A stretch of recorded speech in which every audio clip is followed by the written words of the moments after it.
So I just watched the second season finale, the show Invincible on Amazon, and I have some thoughts that are not kind of all over the place, and I wanted to just put them out here because they put out a tweet, and I don't think I want to like type everything out, but I do want to get this out here. And listen, to be fair, I haven't seen what anybody else said. Maybe this is a universally beloved finale for this show, and like B, I could change my mind.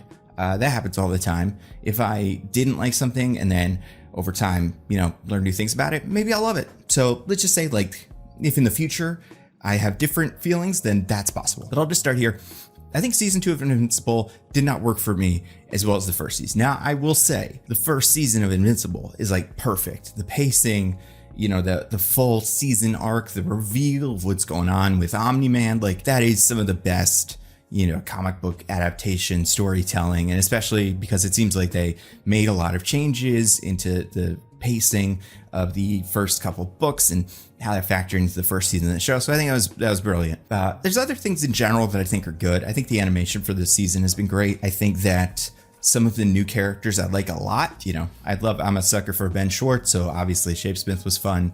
And in general, I think like what they did with the Guardians of the Globe was interesting. And I will say like there's some moments that I really appreciated, but overall it just didn't hit as hard for me. And I think you can't completely write out the fact that they split the season in half, but I don't even really think that's the problem, because I think if you look at both halves, they both kind of have some of these issues in, they're consistent. Like for instance, one thing that I didn't love about this season is that I didn't really care about Angstrom Levy. I just did not find this villain particularly compelling. He had the vibe of like a Thanos, where he had one interaction with Mark, obviously, and then he just spent the whole rest of the time putting in all these little like, oh, I'm gonna figure out how to kill Invincible, and he would go talk to another Invincible in a different dimension, get his suit made, and go, I'm finally gonna come kill Invincible. And it's like, okay, so what is that? Like I was really built up. I did know spoilers for it, and we'll spoil it from here on out. I knew how it was gonna end. I've seen that panel, but I didn't know how we got there. And it seems like what he went and did was he got, I guess, his body augmented, which is great. And then he went and his plan was put like the throat around the hand of the mom. And when Invincible comes, throw him in some portals and then we're good. And then eventually he'll get really tired and I'll beat him up. And like, I don't think that's a great plan. I don't think that's like the third most interesting plan that a villain has had this season. I don't think it's more interesting than what the Sequids are doing. I don't think it's more interesting than what the Viltrumite who showed up last episode is doing. And I barely think it's more interesting than what the Lizard League is doing. But I guess it was just like, I'm going to take a guess and say this plays out over the course of multiple comics. Like in an issue, he would just get sent to a different universe and do stuff in that universe. I know that because I know the Spider-Man thing was one issue. And obviously we got a little of that with the Batman joke. I know that's something he says to Spider-Man. And I know, we get the little homage to Spider-Man, although I think that's also maybe in there. I'm not sure. But the idea that he does that over a long period of time and like it's drawn out and he's just sitting there going, oh, I want to save my mom. I can see how that tension would build in a way that makes it feel very significant every time he gets to come back and it's like, all right, he's finally going to fight him, and then throws him in another portal. I also think just like for Mark and for Debbie and everybody, I don't think this plan was that good. First of all, he calls Mark on his phone, and Cecil and none of those guys help. But it's like, I'm pretty sure wherever you called Mark, that phone is something that Cecil would have bugged, and he would have cameras and stuff. And when the first camera goes out, he would send some guys. I also think the whole idea of him being like, I'll throw your mom in a portal and your little brother in a portal, he's also just didn't feel incredibly compelling to me, because it's like, he'll probably get him out, or they'll be killed. But like, I guess this character did not seem like an existential threat on the same level as the rest from the season. Also, I just didn't buy this connection he had to Mark. Like, I think if they had played that up a little bit more, maybe they were able to convince us, like, maybe Angstrom Levy's got a point. Maybe the protagonist of this show should be someone else because Mark is too dangerous, because he's gone to every universe and seen the destruction Mark causes. I feel like him doing all this stuff, first episode obviously, but then being absent from the rest of it, all the interesting stuff with his dad, the other Viltrumites, Alan, and then just coming back and being like, it's me, and he's like in his house, I don't know. Just didn't feel incredibly compelling. Also, like, there was a lot of it where I was like, I don't know, Mark, I think you can beat this guy. Like, be a little creative, but like that time when he comes out of the portal with the gun and like smacks him, I'm like, I think you got him, dude. But beyond that, I don't know. It didn't feel interesting enough for me. It obviously wasn't interesting on the same level as Omni-Man, but his character had so much build up. Obviously, Sterling K. Brown, very good actor, cast in this role, and I just it didn't fully work for me. I think the fight was kind of cool. One of the other really tough things about this fight is we've seen it before, right? Like, this is very similar to the fight that the Watcher has in What If Season 1. It's Watcher and Infinity Ultron. He's punching him through dimensions and stuff. Like, that as an image isn't as fresh as it was, and it's a product of the show coming out long time after the books, and the books have influenced pop culture in a lot of ways. But yeah, like, visually, while I appreciate it, I don't think it was like so new that it blew my mind. So I didn't love Angstrom Levy, but that wasn't my biggest problem, because like I think by episode 6 I was like, this guy's gonna be the bad guy in the last one, right? So like, are we gonna do anything with him? And that was like sitting in the back of my head. But I would say my much bigger thing that kind of confused me about this season, and I'm sure people will say this, and like, I don't think this is always a problem in all media, but I do think Invincible set itself apart in a way that this felt kind of like a step back, is like, nobody died this season, but we got a lot of fake out deaths, and I think those aren't that interesting in a show like this, especially because Invincible, the way it presents itself in episode 1 basically, but like in the first season of the show, is like, this is what a superhero show would be like, but there would be consequences. Like, their actions on Earth would take down buildings and kill lots and lots and lots of people. It would be a disaster. So, of course, some of these heroes are just going to get murdered. Like, they're like, maybe the Viltrumites will do it, but also like any character, is in danger. It's kind of similar to what Game of Thrones used to feel like. I mean, when Omni-Man tears apart the Immortal for the second time, it's a little bit of like, okay, I guess this guy's probably going to come back. But when he kills the little assistant man, and then he explodes, you're like, oh man, that was a consequence of this guy who can just kill whoever he wants at any point. Interesting. And this season we got so many little fake out deaths, besides Nolan not being killed, although I don't think Nolan, I wouldn't consider him fully a fake out death. Obviously we had the 3 members of the Guardians of the Globe in what was a genuinely like, whoa, like shocking episode, and I think felt like important. Ends with, the Serpent King, whatever his name is, about to kill Rex, and then the next episode starts with him killing Rex, and you're like, oh shit, that's like, it almost gives you like a high, like, oh, all right, Invincible, this is what the show was. And like, this is gonna be, what is this gonna be like when all these guys get back to Earth and they realize they failed these heroes? That felt pretty compelling. But then, first of all, immediately we find out Shrink Ray's still alive, and that one was the first sign for me. I was like, uh-oh. But even before that, Rex just stands up with a big giant hole in his head and he's okay.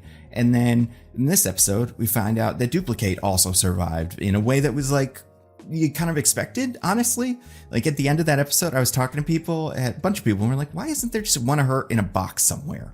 And it turns out there was. And like, I still think there's interesting stuff you could do with that character, but I guess like, we had 3 characters died on screen in a way that was like dramatic, and in a way that felt true to what Invincible was, what was interesting about Invincible in the beginning. Not just that people can die, like, oh man, someone's gonna die, but that this is superheroes with consequences. And I think maybe we should have seen this coming with like the Black Samson and Monster Girl getting killed by Battle Beast, but then not really moments. Like, they've done this a couple times, but that was rough. Alan dies pretty much, but then he's back and he's better and stronger, and it's like, of course he's like, I didn't think they would kill him in that moment, but also like, do they kill anybody? The Viltrumite comes, she beats up Mark gets better, and it's like, oh man, Mark, you just barely didn't die in that fight, but okay, well, we got to be really smart going forward. And it's like, oh yeah, he never dies. Everybody's always fine. Like, his name is Invincible, but all of their names aren't Invincible. His name's not Rex Invincible and Duplicate Invincible. Like, he got shot in the head. And again, it's like, yeah, getting, some of the things that happen to characters in the show are like, this was what would happen if you had a superhero, try to save somebody as the building's collapsing around them. Like, they would die anyway. But then with this, it's like, but if your Rex explode, you can get shot in the head, fully just boom, right through, and you could stand up and be okay. And like, I'm sure someone can point to some really, really weird example of like a guy surviving something like that. But I don't know, it just felt like a lot of the stakes of Invincible just didn't work for me. I also think the fact that they all got out of the Sequid invasion, I found a little like they didn't have to pay a price for that. It seemed like the price they were going to pay was, their friends were going to get murdered by the Lizard League. But then when that didn't end up happening, part of was like, okay, well, something's going to happen here. Like, is this going to be, and now we're going to get more sequids, and I'm sure there's going to be a bigger arc. I don't know. I guess I worry that if it's starting to feel like another show.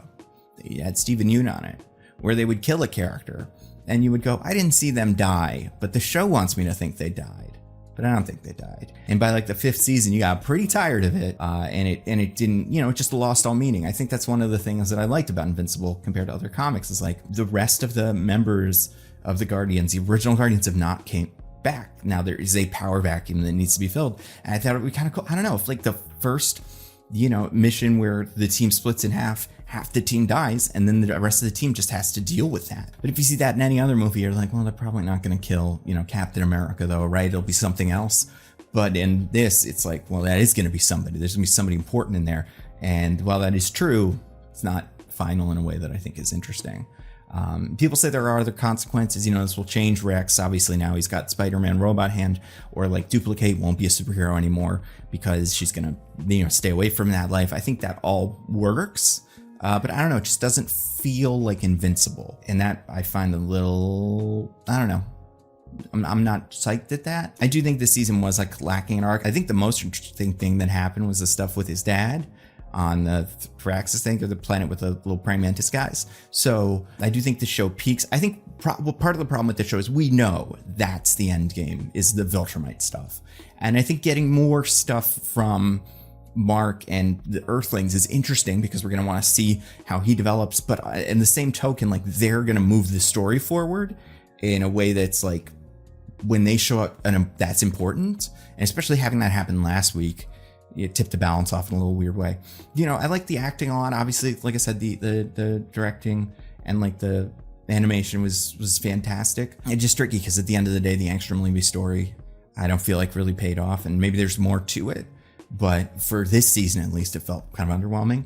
And then all of the fake deaths, and this character's actually alive. Like, even the nerdy guy who is like a cyborg now, he was dead and now he's back. And it's like, I don't know. And I'm sure he said, like, oh, well, I don't feel like I was back, and now I'm really sad. It's interesting, but it's like, are they all going to do that? Maybe the problem is I'm just expecting too much from this show. Like, my standard for season 1 is just too high. It was really hard to follow up something like that. And it's, I think I know some other big plot moments are going to happen in like seasons 3 probably.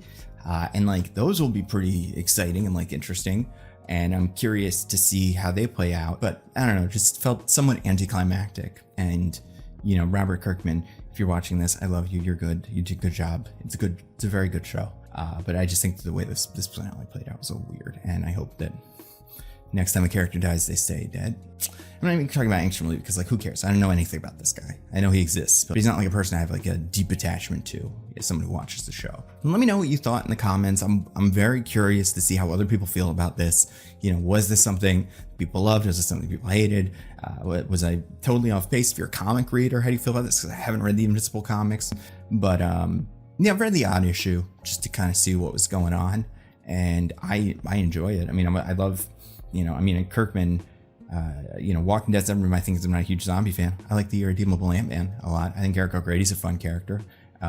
Very interesting character I always like to see pop up and stuff. But if you're a person who's read all the books and is like, no, it was great because look at this, and like they changed this, maybe this was why it was more impactful for me, I'd love to hear it, because yeah, it just didn't fully work for me. I'm curious to see how other people felt. Besides that, like this channel and stuff, like my other videos here, Nando V Movies is my other channel, mostly Nitpicking is my podcast. All these videos go up on Nebula. That's all I got. Stay safe, and I'll see you guys next time.